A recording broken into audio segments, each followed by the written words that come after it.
খাইরু মাসাজিদিন নিসায়ে কারু বুয়ুতিহিন, এর অর্থ হলো মহিলাদের শ্রেষ্ঠ মসজিদ তাদের ঘরের কোণা। মহিলাদের শ্রেষ্ঠ মসজিদ ঘরের কোণা। আরেক হাদিসে উল্লেখ আছে, একজন মহিলা রাসূলের কাছে অনুমতি চাইল, বলল আপনার ইমামতিতে যখন মসজিদে নববীতে পাঁচ বেলার নামাজের জমাত চলে, তখন সেই জমাতে আমি শরীক হতে চাই, যদি আপনি অনুমতি দেন। কারণ মদিনা শরীফের জমাতে শরীক হলে এক রাকাতে 50,000 রাকাতের সমান সওয়াব পাওয়া যায়। রাসূল ওই মহিলাকে অনুমতি না দিয়া বললেন, পুরুষরা মদিনা শরীফের মসজিদের জমাতে শরীক হলে যেভাবে এক রাকাতে 50,000 রাকাতের সমান সওয়াব পায়, এই সওয়াবটাই তুমি ঘরের কোণায় একা পড়লে পাবে। সারমর্ম হইল, পুরুষ মসজিদের জমাতে নামাজ পড়ে যেই সওয়াব, মহিলা ঘরের কোণায় একা নামাজ পড়ে সেই সওয়াব। অযৌক্তিক যুক্তির কথা আলোচনা করতে পারবো কিনা জানি না, আমার স্বাস্থ্য মানায় না। তবে এই হাদিসের দ্বারা কি সাব্যস্ত হয় এটা অবশ্যই আমাদের সকলের জানা দরকার। এই হাদিসের দ্বারা সাব্যস্ত হয়, মসজিদে জমাতে নামাজ পড়তে যাবে, পাঁচ বেলার নামাজ, তারাবির নামাজ যে কোনো জায়গায় জমাতের সাথে পড়া, এটা পুরুষের জন্য সুন্নত, মহিলাদের জন্য সুন্নত নয়। এই হাদিসের দ্বারা এটা সাব্যস্ত। জমাতে নামাজ পড়া পুরুষের জন্য সুন্নত, মহিলাদের জন্য জমাতে নামাজ পড়া সুন্নত নয়। রাসূল বলেছেন, পুরুষ জমাতে শরীক হইলে যেই সওয়াব, তুমি একা পড়লে সেই সওয়াব। তাহলে জমাতে নামাজ পড়া কার জন্য সুন্নত? পুরুষের জন্য সুন্নত, মহিলাদের জন্য জমাতে নামাজ পড়া সুন্নত নয়। এরপরও যদি কোনো মহিলা রমজান মাসে তারাবির নামাজ পড়ার জন্য এই বাড়ির থেকে সেই বাড়ি যায়, সেই বাড়ির থেকে ওই বাড়ি যায়, ওই বাড়ির থেকে মসজিদে যায়, এরা কি সত্যই আল্লাহকে সন্তুষ্ট করার জন্য তারাবির নামাজ পড়ে, না সমাজকে দেখাবার জন্য তারাবির নামাজ পড়ে? আল্লাহই ভালো জানে। তোমার জন্য রাসূল বলছেন, পুরুষ মসজিদের জমাতে পড়লে যেই সব, তুমি ঘরের কোণে একা পড়লে সেই সব। তুমি কেন ঘর থেকে বের হয়ে অন্য বাড়িতে যাও জমাতে নামাজ পড়ার জন্য? তুমি কি রাসূল থেকে বেশি বুঝো নাকি?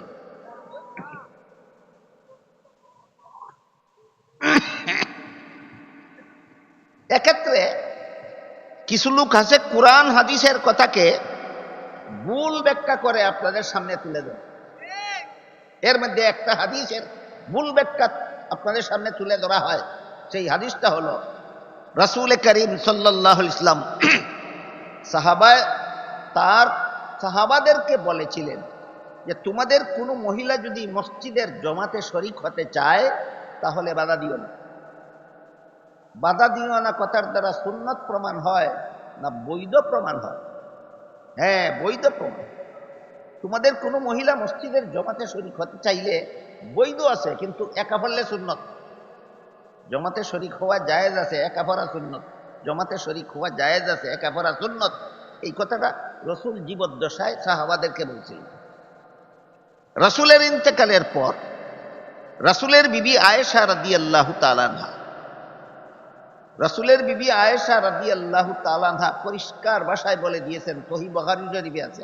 আয়েশা বলেন, রাসূল যে পরিবেশে বলেছিলেন মহিলাদের মসজিদের জমাতে শরীক হওয়া জায়েজ আছে, সেই পরিবেশ এখন আর নাই। এখন কোনো মহিলাদের জন্য মসজিদের জমাতে শরীক হওয়া জায়েজ হবে না। তাহলে যে হাদিসে রাসূল বলেছিলেন মহিলাদেরকে মসজিদে জমাতে যেতে বাধা দিও না, এই হাদিস কি কিয়ামত পর্যন্ত বলবৎ না রাসূলের যুগ পর্যন্ত সীমাবদ্ধ? এই হাদিসের এই ব্যাখ্যাটা নবীর বিবি আয়েশা করেছেন। এই ব্যাখ্যাটা সহিহ বুখারী শরীফে আছে। এবার বলুন, নবীর হাদিস নবীর বিবি আয়েশা থেকে বর্তমান দুনিয়ার একদল উগ্রপন্থী নবীনরা বেশি বুঝে ফেলেছে নাকি? নবীর বিবি আয়েশা কেন এই হাদিস বুঝতে পারলেন না? তুমি এত বেশি বুঝলা কেন? তুমি এত বড় পণ্ডিত কেন? নবীর বিবির থেকে হাদিস বেশি বুঝো কেন? কথাটা কি আমরা আপনারা বুঝাতে পারলাম? সুতরাং রাসূলের হাদিস মতো আমাদের মহিলারা যদি তারাবির পুরাপুরি সওয়াব পেতে চায়, তাহলে ঘরের কোনায় একা একা নামাজ পড়তে হবে, এটাই মহিলাদের জন্য সুন্নত। কোন নামাজের জমাতে শরীক হওয়া মহিলাদের জন্য সুন্নত নয়, এটা পুরুষের জন্য। রোজার দুইটা জিনিস আছে, একটা হলো রোজার খুলস, আর একটা হলো রোজার মূল। রোজার খুলস হলো দিনের বেলায় খানা পিনা এবং স্বামী স্ত্রীর মিলামিশার থেকে বিরত থাকা, এটা রোজার খুলস। আরেকটা হলো রোজার মূল।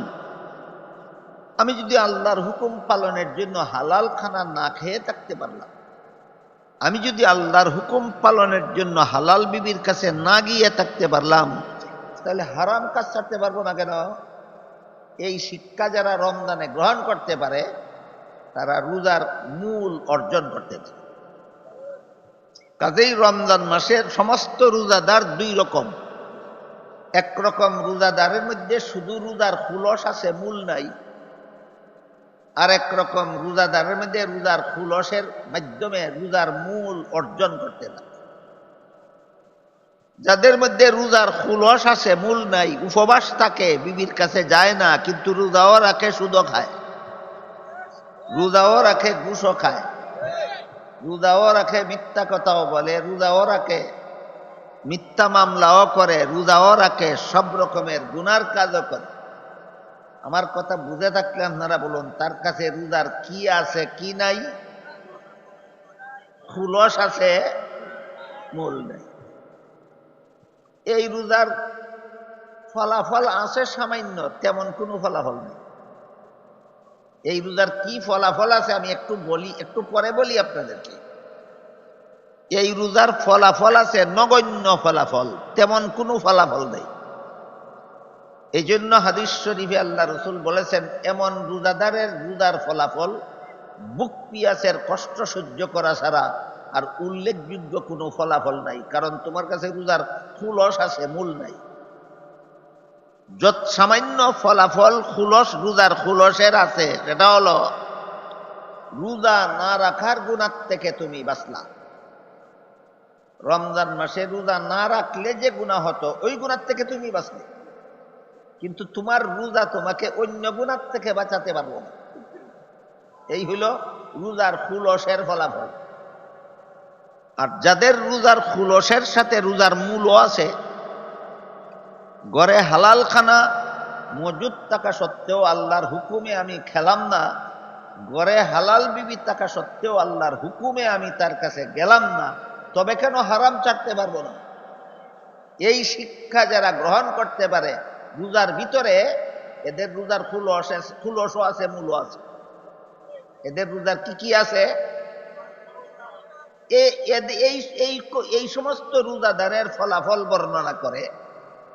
যাদের রোজার খুলসের সাথে রোজার মূলও আছে, এদের রোজার ফলাফল বর্ণনা করে হাদিস শরীফে রাসূল করিম সাল্লাল্লাহু আলাইহি ওয়াসাল্লাম বলেন, ইন্নাল্লাহা ফারাদা সিয়ামা রামাদানা আলাইকুম ওয়া সানানতু লাকুম কিয়ামাহু ফামান সামাহু ওয়া কামাহু ঈমানান ওয়া ইহতিসাবান খারাজা মিন যুনুবিহি কায়াউমিন ওয়ালাদাতহু উম্মুহু আও কামা ক্বালা আলাইহিস সালাতু ওয়াস সালাম। এর অর্থ হলো, রাসূল বলেন, রমজান মাসের দিনের বেলায় রোজা রাখা আল্লাহ তোমাদের জন্য ফরজ করেছেন, আর রাতের বেলায় তারাবিহের নামাজ পড়া আমি রাসূল তোমাদের জন্য সুন্নত করেছি। দিনের রোজা আল্লাহর ফরজ, রাতের তারাবি নবীর সুন্নত। এই দুইটাই মাত্র রমজান মাসের আলাদা আমল, এছাড়া রমজান মাসের আলাদা আর কোনো আমল নাই। কুরআন তেলাওয়াত 12 মাসেই করা যায়, তসবিহ ওয়াজিফা জিকির 12 মাসেই পড়া যায়, তাহাজ্জুদ আওয়াবিনের নামাজ 12 মাসেই পড়া যায়, কিন্তু রমজান মাসের রোজা রমজান মাসেই রাখতে হয়, তারাবিহের নামাজ রমজান মাসেই পড়তে হয়। বুঝে থাকলে বলুন তো, রমজান মাসের আলাদা আমল মাত্র কতটি? একটা হলো দিনের রোজা, আর একটা রাতের তারাবি। তাই রাসূল বলেন, রমজানের এই দুইটি আমল, দিনের বেলায় রোজা রাখার আমল আল্লাহ তোমাদের জন্য ফরজ করেছেন, রাতের বেলায় তারাবিহের নামাজ পড়ার আমল আমি রাসূল তোমাদের জন্য সুন্নত করেছি। দিনের রোজা আল্লাহর ফরজ, রাতের তারাবি নবীর সুন্নত। দিনের রোজা আল্লাহর ফরজ, রাতের তারাবি নবীর সুন্নত। এখানে একটা আনুষঙ্গিক কথা আমাদের মনে রাখা দরকার, সেটা হলো ফরজকে আল্লাহর ফরজ বলা হয় আর সুন্নতকে নবীর সুন্নত বলা হয়। তার কারণ হলো মুমিন মুসলমানদের জন্য কোনো কাজ ফরজ হয় সরাসরি আল্লাহর হুকুম। আল্লাহর সরাসরি হুকুম ছাড়া কোনো কাজ মুসলমানের জন্য ফরজ হয় না। কাজে আল্লাহর ফরজ মানি আল্লাহর হুকুমে প্রমাণিত ফরজ। আল্লাহর ফরজ মানি আল্লাহর হুকুমে সাব্যস্তকৃত ফরজ। কিন্তু সুন্নত আমল করার জন্য আল্লাহ সরাসরি হুকুম করেন না। সুন্নত রাসূলের কথার দ্বারা, রাসূলের কাজের দ্বারা, রাসূলের উৎসাহের দ্বারা সুন্নত প্রমাণিত হয়। ফরজ প্রমাণিত হয় আল্লাহর হুকুমের দ্বারা, সুন্নত প্রমাণিত হয় রাসূলের কথার দ্বারা, রাসূলের কাজের দ্বারা, রাসূলের প্রদত্ত উৎসাহের দ্বারা সুন্নত প্রমাণিত হয়।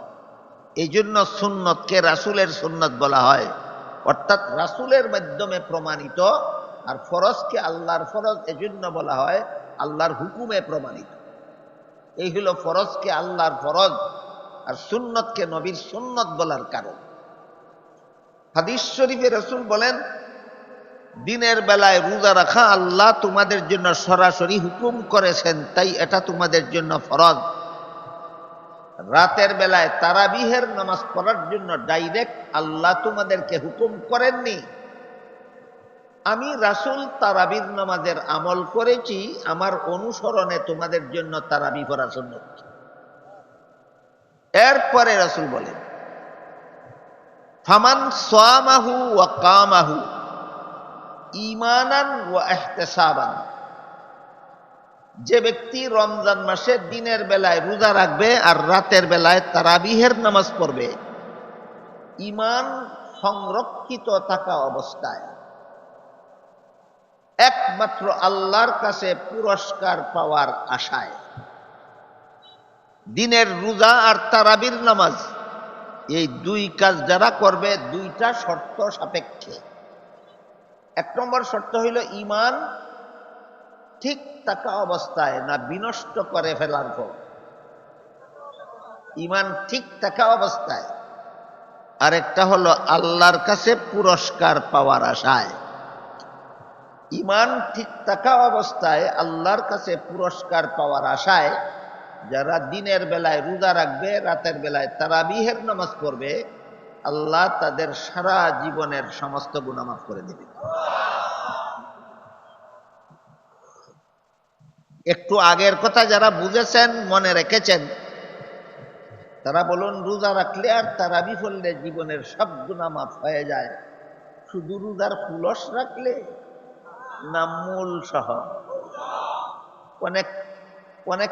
অনেক লোক বেশি চতুর, বেশি চালাক থাকে, কথাটা মনে রাখে, শর্তটা বলে যায়।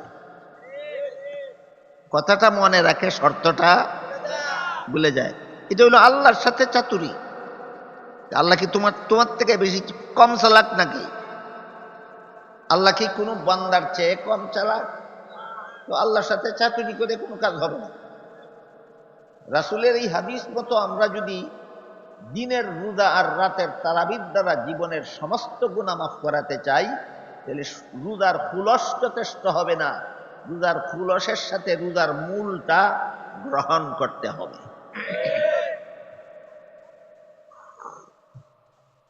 মান সামাহু ওয়া কামাহু ঈমানান ওয়া ইহতিসাবান, যারা ফুলস মূল সহ রোজা রাখবে দিনের বেলায় আর রাতের বেলায় তারাবিহের নামাজ পড়বে, এদের মধ্যে যদি দুইটা শর্ত থাকে, একটা হলো ঈমান সংরক্ষিত আছে, ঈমান অক্ষত অক্ষুণ্ণ আছে, ঈমান হেফাজতে আছে।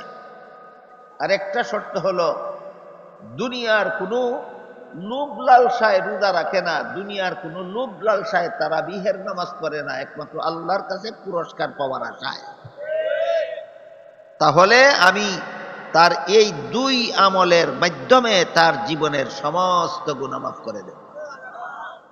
সমস্ত গুনাহ বুঝাতে গিয়ে রাসূল একটা উদাহরণ দিয়েছেন বড় চমৎকার। সেটা হলো, রাসূল বলেন কায়াউমিন ওয়ালাদাতহু উম্মুহু, একটা মা তার বাচ্চা যখন জন্ম দেয় তখন বাচ্চাটা কি পরিমাণ গুনাহগার অবস্থায় জন্ম হয়, সম্পূর্ণ নিষ্পাপ।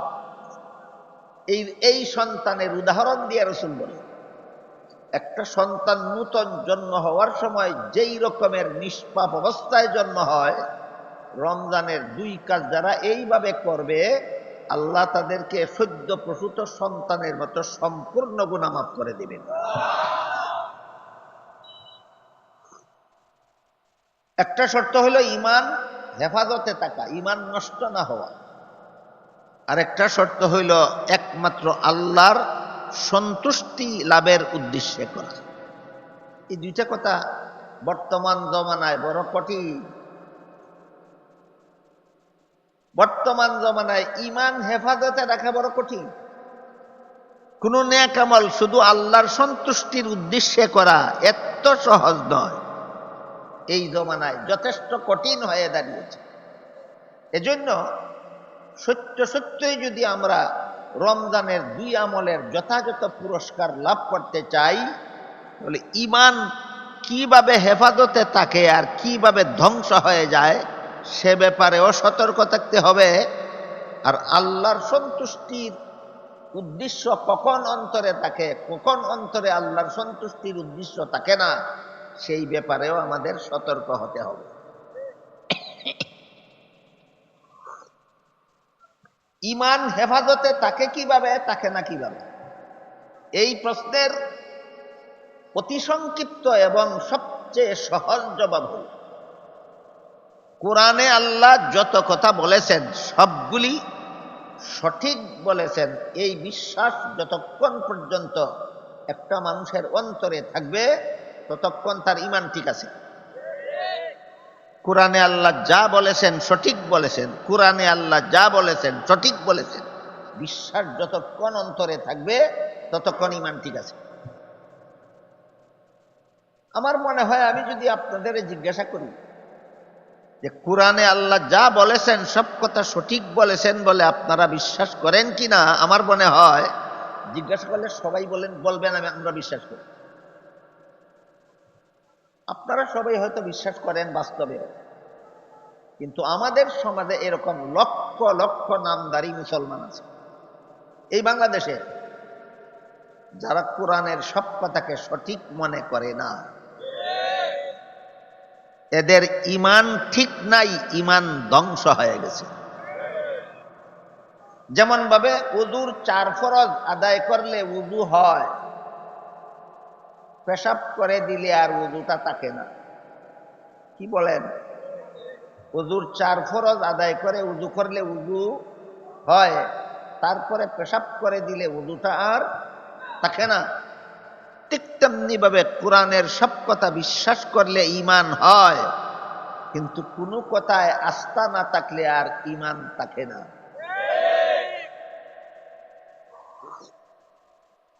এমন দুই একটা উদাহরণ আমি আপনাদের সামনে তুলে ধরতে চাই যে আমাদের বাংলাদেশের লক্ষ লক্ষ নামধারী মুসলমান এমন আছে যারা কোরআনে এই কথাগুলিকে সঠিক মনে করে না, যারা কোরআনের এইসব কথাকে সঠিক মনে করে না। আবারও বলুন, 4 ফরজ আদায় করে উযু করার পর পেশাব করে দিলে উযু থাকে না, থাকে না? ঠিক তেমনি ভাবে কলেমা পড়ার পর, ইসলাম ধর্ম গ্রহণ করার পর কোরআনের কোনো একটা কথাকে বেঠিক মনে করলে আর ঈমান থাকে না। এরকম যথেষ্ট কথা আমাদের সমাজে আছে। অনেক মুসলমানে কোরআনের এই কথাগুলিকে সঠিক বলে মনে করে। এর মধ্যে 1-2টা উদাহরণ আপনাদের শুনছি।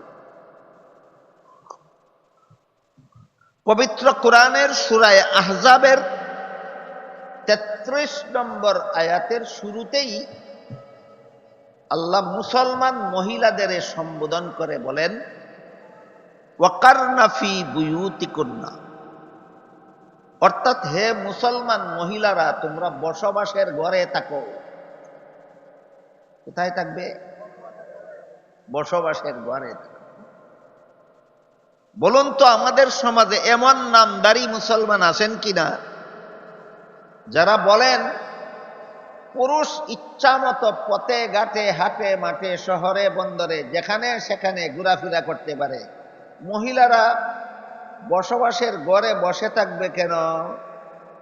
এমন প্রশ্নকারী মুসলমান বাংলাদেশে আছে কিনা? এক দুইজন না লক্ষ লক্ষ।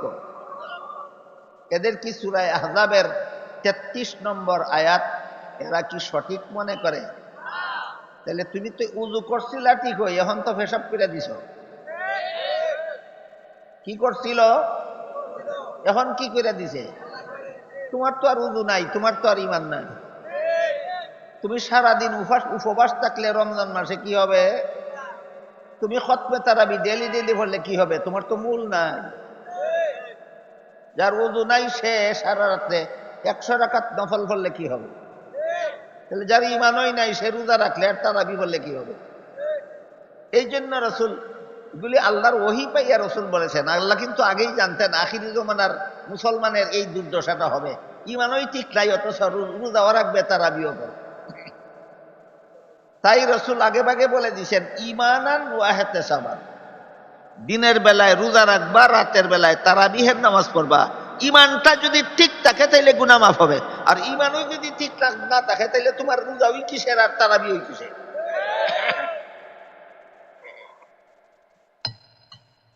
এরা প্রশ্ন করে কোন যুক্তিতে মহিলারা বসবাসের ঘরে বসে থাকে?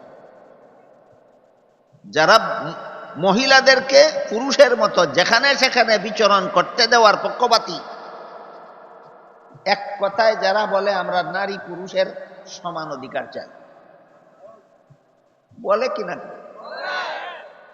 কম লোক, লক্ষ লক্ষ মুসলমানে বাংলাদেশের বলে আমরা নারী পুরুষের সমান অধিকার চাই।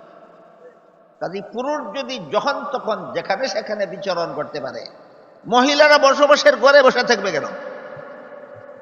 এই কেন বলে না, বলে কোন যুক্তিতে? এদের কোন যুক্তিতে? প্রশ্নের প্রেক্ষিতে যুক্তি সম্পর্কে আগে আরো কিছু কথা আপনাদের ক্লিয়ার হওয়া দরকার। 1 নম্বর কথা হলো ইসলামে এমন কোনো বিধান নাই যার পক্ষে চূড়ান্ত কোনো যুক্তি নেই। ইসলামের সমস্ত বিধান চূড়ান্ত যুক্তিসম্মত। বুঝে থাকি বলুন, ইসলামে অযৌক্তিক কোনো বিধান আছে? সব বিধান না, সব বিধান যুক্তিসম্মত কথাটা এরকম নয়। ইসলামের সমস্ত বিধান সাধারণ যুক্তিসম্মত নয়, চূড়ান্ত যুক্তিসম্মত, যার ফলে আর কোনো যুক্তি নাই। ইসলামের সমস্ত বিধান সাধারণ যুক্তিসম্মত না, চূড়ান্ত যুক্তিসম্মত, যার পরে আর কোনো। কিন্তু ইসলামের সকল বিধানের যুক্তি বোঝার যোগ্যতা সকল পণ্ডিতের মাথায় নাই। এবার বলেন ইসলামী বিধানের যুক্তি নাই না যুক্তি বোঝার যোগ্যতা পণ্ডিতদের মাথায় নাই?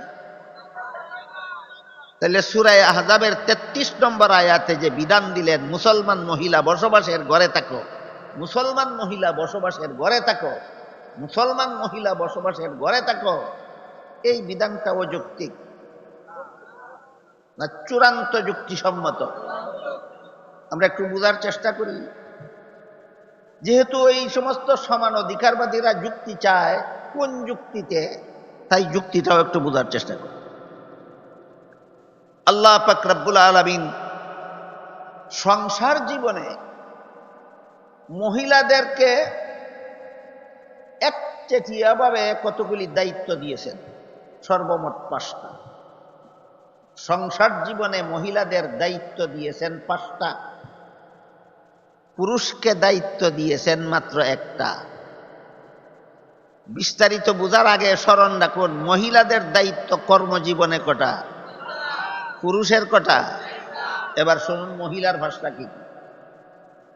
1 নম্বর, প্রতি মাসের 1/4 সময় মাসিক ঋতুস্রাবের ঝামেলা সহ্য করার দায়িত্ব। যে সারা দুনিয়ার সমস্ত মহিলাদেরকে আল্লাহ একতরফা ভাবে দিয়েছে, নাকি বন্দরের কোনো পুরুষকেও? বুঝে শুনে বলুন। 1 নম্বর। 2 নম্বর হইল প্রতিটি সন্তানকে গর্ভে ধারণ করেন। 3 নম্বর, প্রতিটি সন্তানের প্রসব কষ্ট সহ্য করার দায়িত্ব। 4 নম্বর, প্রতিটি সন্তানকে স্তনের দুধ পান করাবার দায়িত্ব।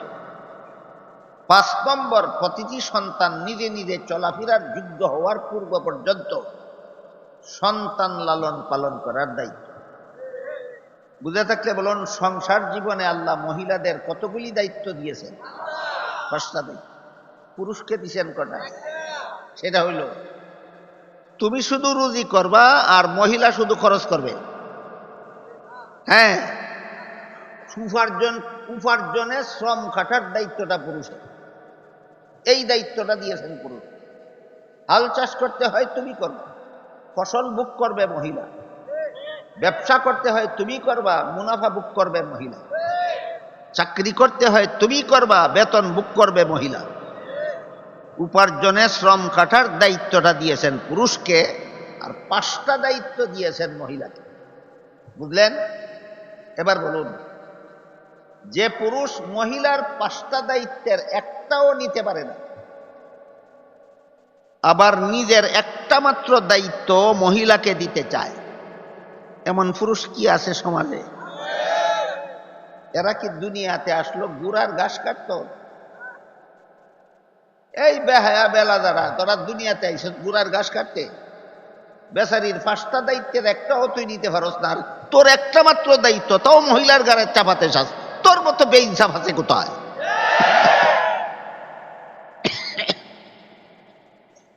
এবার বলুন, মাসিক ঋতুস্রাব চলাকালে সারাদিন অফিসের চেয়ারে বসে থাকা সুবিধা না বসবাসের ঘর সুবিধা? সন্তান গর্ভে নিয়ে খেতে খামারে পুরুষের কাঁধে কাঁধ বিলিয়ে কাজকর্ম করা সুবিধা না বসবাসের ঘর সুবিধা? সন্তান প্রসবের সময় সংসদ ভবন সুবিধা না বসবাসের ঘর সুবিধা? সন্তানকে স্তনের দুধ পান করাবার সময় গাড়ির ড্রাইভিং সিট সুবিধা না বসবাসের ঘর সুবিধা?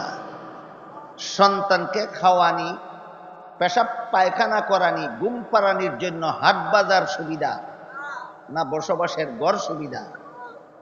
এবার বিবেককে জিজ্ঞাসা করে বলুন, সূরা আহজাবের 33 নম্বর আয়াতের শুরুতে যে আল্লাহ মুসলমান মহিলাদেরকে বলেছিলেন বসবাসের ঘরে থাকো, অযৌক্তিক না চূড়ান্ত যুক্তিসম্মত? তারপরও যাদের আপত্তি থাকে, এদের কিসের রোজা আর কিসের তারাবি? তুমি তো পেশাব করে দিছো, তোমার মুখ দোয়া কিসের আর হাত দোয়া কিসের আর মাথা মাথা করে? পেশাব করে দিছো তুমি, তোমার মুখ দোয়া কোথায় গেল, হাত দোয়া কোথায় গেল, তোমার মাথা মাসে গেল কোথায়, আর তোমার পাও দোয়া গেল কোথায়? তুমি তো পেশাব করে দিছো।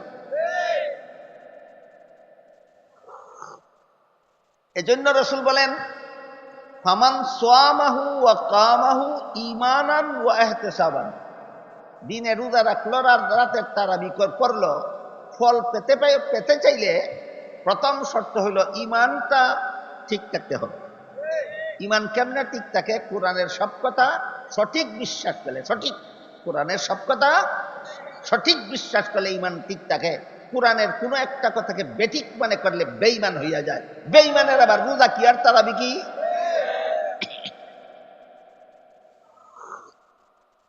আরেকটা উদাহরণ দিব।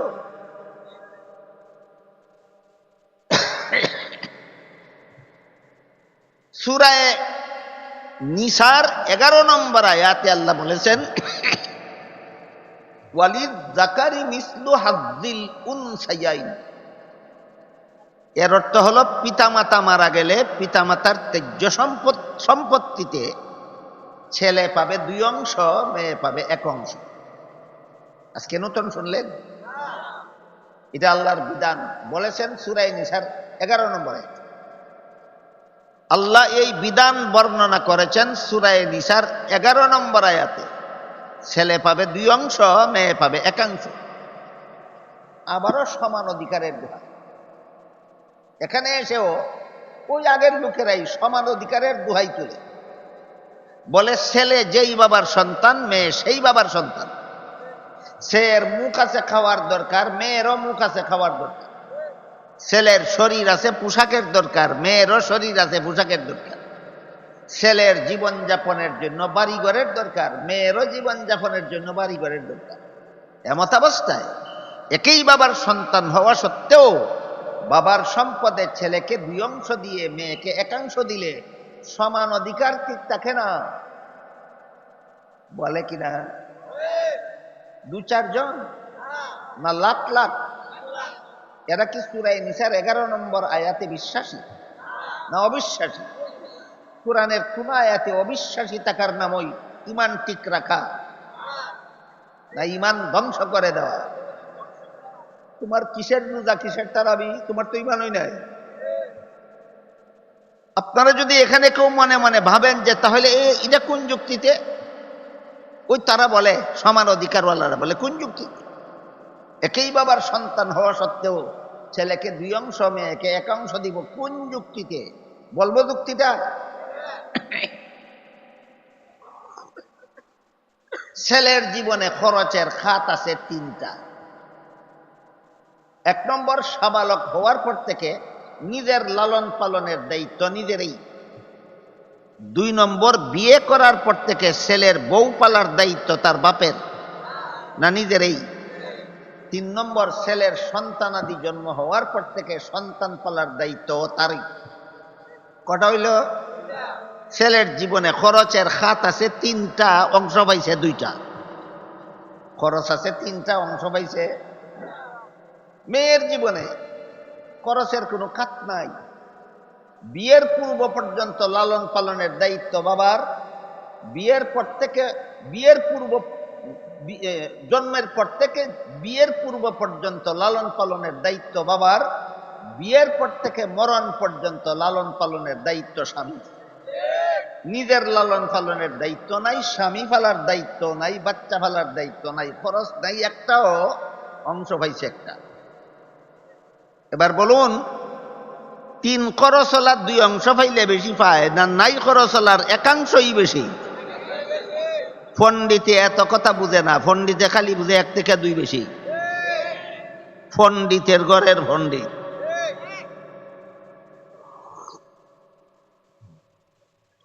একটা গল্প বলি আপনাদের।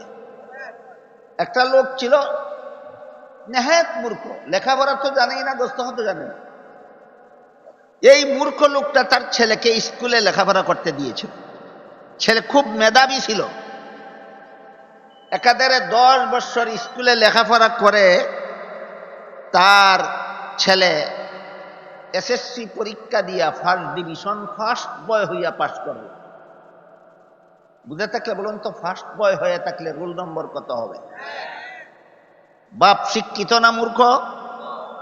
বাপে কিন্তু 1 নম্বরে ফাঁস করলে নম্বর বেশি পায় না 10 নম্বরে ফাঁস করলে নম্বর বেশি পায়, এত কথা বুঝে না, খালি বুঝে 1 থেকে 10 বেশি। ফল ঘোষণার পরে মূর্খ বাপে ছেলেরে জিজ্ঞাসা করে, পরীক্ষা যে দিসলা ফাঁস করছ? ছেলে কয়ে ফাঁস করছি।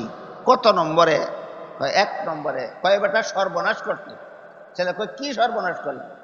পাশের বাড়ির ছেলেটা তোর সাথে পরীক্ষা দিয়া সে তো 10 নম্বরে ফাঁস করলো, তুই এত কম নম্বরে ফাঁস করলে কেন?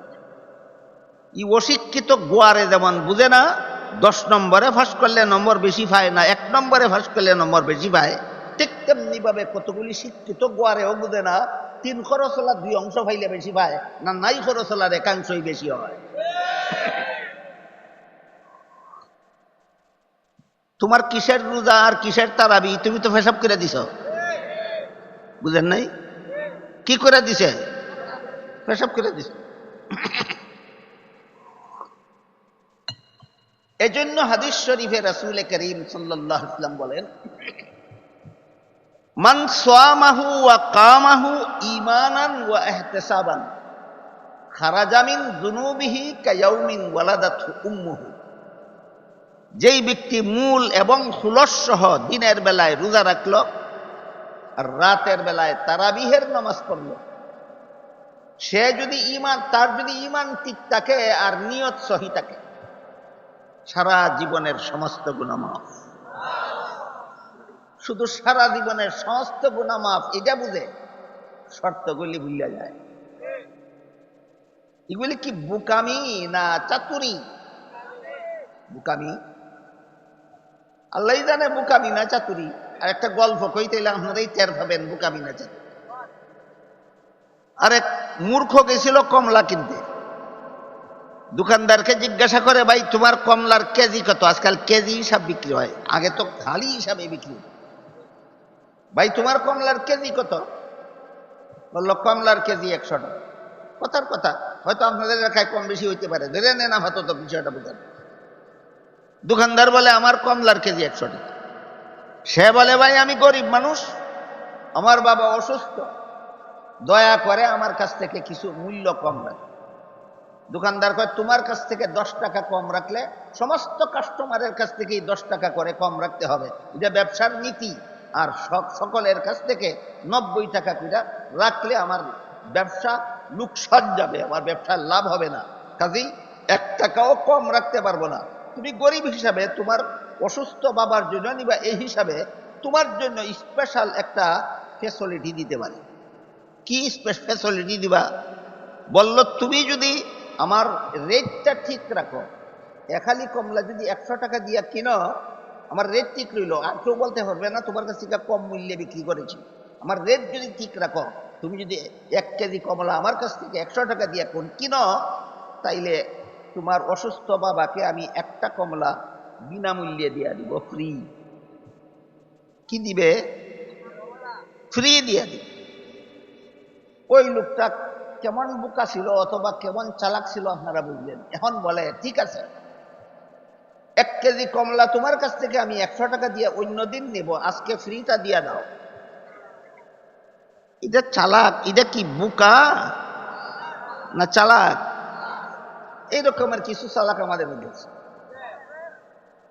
মূল এবং কুলস সহ রোজা রাখবো অন্য সময়, ঈমান ঠিক করবো অন্য সময়, কোরআনের সব কথা সঠিক বলে বিশ্বাস করবো অন্য সময়, আগে রমজান আর রোজাটা রেখে দিই। এটা কি বোকা না চতুর? এই চাতুরি আল্লাহর সাথে চলে না তো।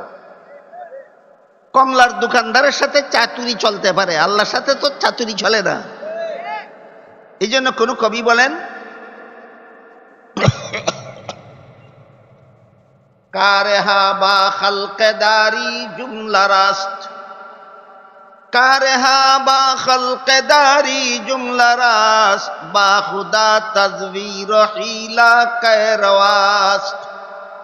দুনিয়ার সমস্ত মানুষের সাথে চাতুরি, চালাকি, বাটপারি, পার্সিয়ালিটি, দান্দালি সবকিছু করা যেতে পারে, আল্লাহর সাথে দান্দালি চলবে না। আল্লাহর সাথে দান্দালি চলবে। এগুলি যে আখিরি জমানায় একদল নামদারি মুসলমানে করবে, স্বয়ং আল্লাহর সাথে চাতুরি করবে, আল্লাহর জানা ছিল না। আল্লাহর জানা ছিল না। এই জন্য আল্লাহ 1500 বছর আগেই রসুলের দ্বারা ঘোষণা দেওয়াইছেন, ঠিক মতো রোজা রাখবা, তারাবিহের নামাজ পড়বা। গুনাহ মাফ পাইতে হইলে ঈমান ঠিক রাখতে হবে, নিয়ত সহি রাখতে হবে। গুনাহ মাফ পাইতে হইলে ঈমান কি রাখতে হবে? ঈমান ঠিক রাখতে হবে, নিয়ত সহি রাখতে হবে। ঈমানান ওয়া ইতিকাদ। এবার আমি বলেছিলাম আপনাদেরকে, আমি খুব অসুস্থ অবস্থায় এই কথা বলতেছি। শুধু আপনাদের চেহারার দিকে তাকালে আপনাদের চেহারা সাক্ষী দেয় মনোযোগে শুনতেছেন, এই জন্য আমি নিজের উপর, শরীরের উপর প্রেশার দিয়েই কথা বলতেছি। একটু আস্তে ধীরে কথা বলতে হবে, তাই একটু গভীর মনোযোগে শোনার চেষ্টা করি। রাসূল বলেন, যেই ব্যক্তি দিনের বেলায় রোজা রাখলো, রাতের বেলায় তারাবিহের নামাজ পড়লো, 2 শর্তে তার জীবনের সব গুনাহ মাফ। 1 নম্বর ঈমান ঠিক রাখা, 2 নম্বর সহি নিয়ত। 1 নম্বর ঈমান ঠিক রাখা, 2 নম্বর। এবার সহি নিয়ত কাকে বলে বোঝার চেষ্টা করি। এক হাদিসে রাসূল করিম সাল্লাল্লাহু আলাইহি ওয়াসাল্লাম বলেন, হাসরের বিচারে আল্লাহ এক শ্রেণীর শহীদকে জিজ্ঞাসা করবেন, তুমি দুনিয়া থেকে কি আমল নিয়ে এসেছো? সে বলবে আল্লাহ দুনিয়াতে তোমার রাস্তায় লড়াই করেছি, যুদ্ধ করেছি, প্রাণ বিসর্জন দিয়ে শহীদ হয়েছে, এই আমল নিয়ে তোমার দরবারে এসেছে। আল্লাহ ফিরিস্তাকে বলবেন, ফিরিস্তা এই শহীদের পায়ে জিঞ্জির দিয়ে বাঁধ আর উল্টা হেসড়িয়ে জাহান্নামে নিয়ে যাও। শহীদ আল্লাহর কাছে জানতে চাইবে, আল্লাহ আমার কি অপরাধ? আল্লাহ বলবেন, তুমি যুদ্ধে গিয়েছিলে সত্য কথা, প্রাণ বিসর্জন দিয়েছ সত্য কথা, শহীদ হয়েছ সত্য কথা, কিন্তু তুমি আল্লাহকে সন্তুষ্ট করার উদ্দেশ্যে যুদ্ধ করতে যাওনি। তুমি যুদ্ধে গিয়েছিলে সমাজের মানুষ তোমাকে বীর যোদ্ধা বলে মারহাবা ধন্যবাদ দেওয়ার জন্য। সমাজের মানুষ তোমাকে বীর যোদ্ধা বলে মারহাবা ধন্যবাদ দেওয়ার জন্য তুমি যুদ্ধে গিয়েছিলে। আল্লাহকে সন্তুষ্ট করার উদ্দেশ্য তোমার ছিল না। তোমার মতো শহীদের পুরস্কার আমি আল্লাহর কাছে জাহান্নামের আগুন ছাড়া আর কিছু না। শহীদ হয়ে গেলেই সারে নাকি নিয়তটাও সহি থাকতে হয়? বর্তমান দুনিয়াতে যত শহীদের নাম উচ্চারণ করা হয়, কতজন আল্লাহকে সন্তুষ্ট করার জন্য শহীদ হয়েছিল, আর কতজন সমাজে সুখ্যাতি অর্জন করার জন্য শহীদ হয়েছিল, বিচার দুনিয়াতে হবে না, হবে হাসরের মাঠে। এরপরে রাসূল বলেন, শহীদের পরে এক শ্রেণীর দানবীরকে আল্লাহ হাসরের মাঠে জিজ্ঞাসা করবেন, তুমি কি আমল নিয়ে এসেছো? দানবীর বলবে, আল্লাহ লক্ষ লক্ষ কোটি কোটি টাকা তোমার রাস্তায় দান খয়রাত করে দিয়েছি। আগের মতোই আল্লাহ ফিরিস্তাকে বলবেন, দানবীরের পায়ে জিঞ্জির দিয়ে বাঁধো, উল্টা হেসড়িয়ে জাহান্নামে নিয়ে যাও। দানবীর আল্লাহর কাছে জানতে চাইবে, আমার কি অপরাধ? আল্লাহ বলবেন, তুমি লক্ষ কোটি টাকা দান খয়রাত করেছ, এটা ভালো কাজ করেছ, কিন্তু তোমার উদ্দেশ্য ছিল না আল্লাহ সন্তুষ্ট হবে, তোমার উদ্দেশ্য ছিল সমাজের মানুষ সন্তুষ্ট হয়ে তোমাকে মারহাবা ধন্যবাদ দেবে। তোমার মতো দানবীরের পুরস্কার আমি আল্লাহর কাছে জাহান্নামের আগুন ছাড়া কিছু না। এরপরে রাসূল বলেন, তৃতীয় পর্যায়ে আল্লাহ এক শ্রেণীর আলেমকে জিজ্ঞাসা করবেন, তুমি কি আমল নিয়ে এসেছ? আলেম বলবে, আল্লাহ জীবন ভর তোমার বান্দাদের কাছে তোমার ধর্মের প্রচার করেছি। আল্লাহর বান্দাদের কাছে আল্লাহর ধর্ম প্রচার করা গুনার কাজ না সওয়াবের কাজ? আল্লাহ ফিরিস্তাকে বলবেন, আলেমের পায়ে জিঞ্জির দিয়ে বাঁধো, উল্টা হেসড়িয়ে জাহান্নামে নিয়ে যাও। আলেম আল্লাহর কাছে জানতে চাইবেন, অপরাধ কি আমার? আল্লাহ বলবেন, তুমি আমার বান্দাদের কাছে আমার ধর্ম প্রচার করেছ, ভালো করেছ, কিন্তু তোমার উদ্দেশ্য ছিল না আল্লাহ সন্তুষ্ট হবে, তোমার উদ্দেশ্য ছিল সমাজের মানুষ তোমার ভক্ত হয়ে তোমাকে বড় হুজুর জিন্দাবাদ বলবে। তুমি তো মানুষের জিন্দাবাদ পাওয়ার জন্য মানুষের কাছে আমার দিন প্রচার করেছ, আমি আল্লাহকে সন্তুষ্ট করার জন্য নয়। তোমার মতো আলেমের পুরস্কার আমি আল্লাহর কাছে জাহান্নামের আগুন ছাড়া কিছু নাই। একদল শহীদ জাহান্নামে গেল, একদল দানবীর জাহান্নামে গেল, একদল আলেম জাহান্নামে গেল। নেক কাজের অভাবে না সৎ উদ্দেশ্যের অভাবে? এই জন্য রাসূল বলেছেন, ঈমানান ওয়া ইহতিসাবান, রমজানে যে দিনের বেলায় রোজা রাখবা, রাতের বেলায় তারাবি পড়বা, 1 নম্বর ঈমান ঠিক রেখে করবা, 2 নম্বর সৎ উদ্দেশ্যে করবা, মানুষকে দেখাবার জন্য করবা না, সাবধান।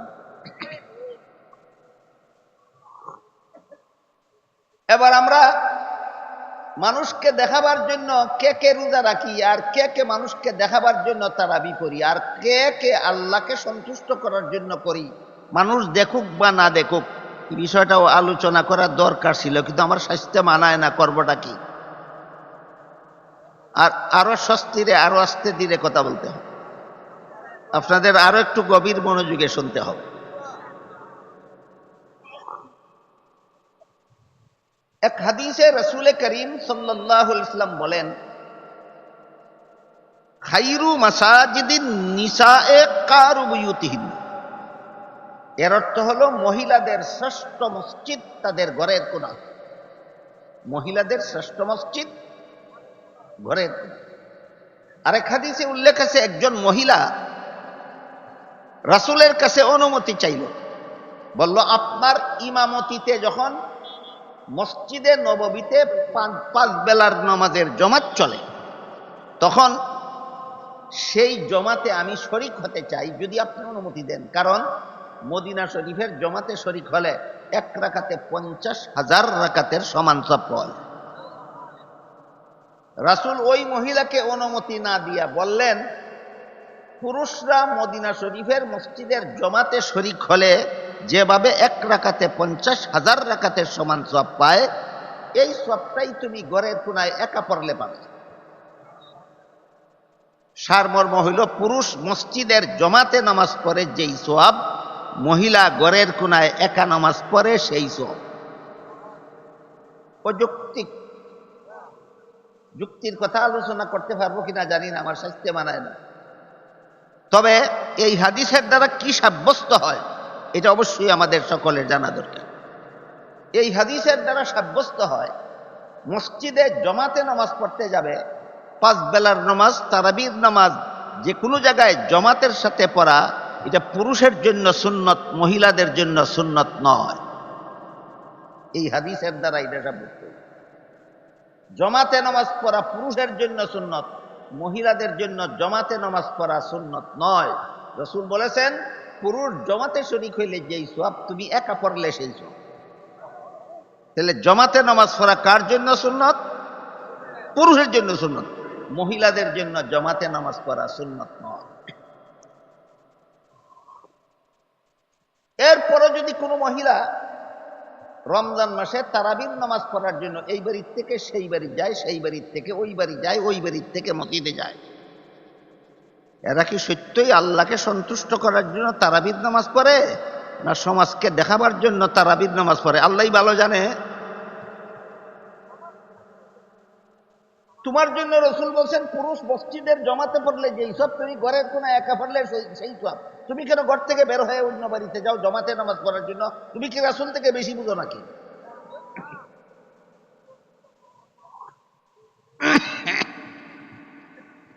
এক্ষেত্রে কিছু লোক আছে কোরআন হাদিসের কথাকে ভুল ব্যাখ্যা করে আপনাদের সামনে তুলে দেয়।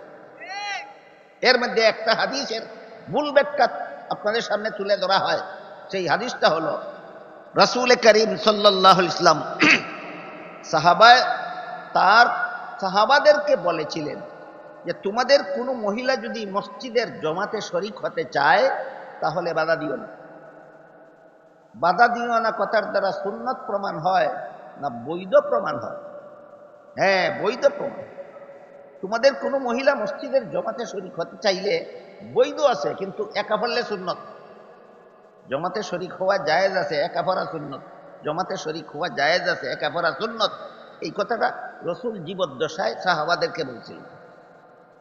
রাসূলের ইন্তেকালের পর রাসূলের বিবি আয়েশা রাদিয়াল্লাহু তাআলা আনহা, রাসূলের বিবি আয়েশা রাদিয়াল্লাহু তাআলা আনহা পরিষ্কার ভাষায় বলে দিয়েছেন, সহিহ বুখারী শরীফে আছে। আল্লাহ আয়েশা বলেন, রাসূল যে পরিবেশে বলেছিলেন মহিলাদের মসজিদের জমাতে শরিক হওয়া জায়েজ আছে, সেই পরিবেশ এখন আর নাই। এখন কোনো মহিলাদের জন্য মসজিদের জমাতে শরিক হওয়া জায়েজ হবে না। তাহলে যে হাদিসে রাসূল বলেছিলেন মহিলাদেরকে মসজিদে জমাতে যেতে বাধা দিও না, এই হাদিস কি কিয়ামত পর্যন্ত বলবৎ না রাসূলের যুগ পর্যন্ত সীমাবদ্ধ? এই হাদিসের এই ব্যাখ্যাটা নবীর বিবি আয়েশা করেছেন। এই ব্যাখ্যাটা সহিহ বুখারী শরীফে আছে। এবার বলুন, নবীর হাদিস নবীর বিবি আয়েশা থেকে বর্তমান দুনিয়ার একদল উগ্রপন্থী নবীনরা বেশি বুঝে ফেলেছে নাকি? নবীর বিবি আয়েশা কেন এই হাদিস বুঝতে পারলেন না? তুমি এত বেশি বুঝলা কেন? তুমি এত বড় পণ্ডিত কেন? নবীর বিবির থেকে হাদিস বেশি বুঝো কেন? কথাটা কি আমি আপনারা বুঝাতে পারলাম?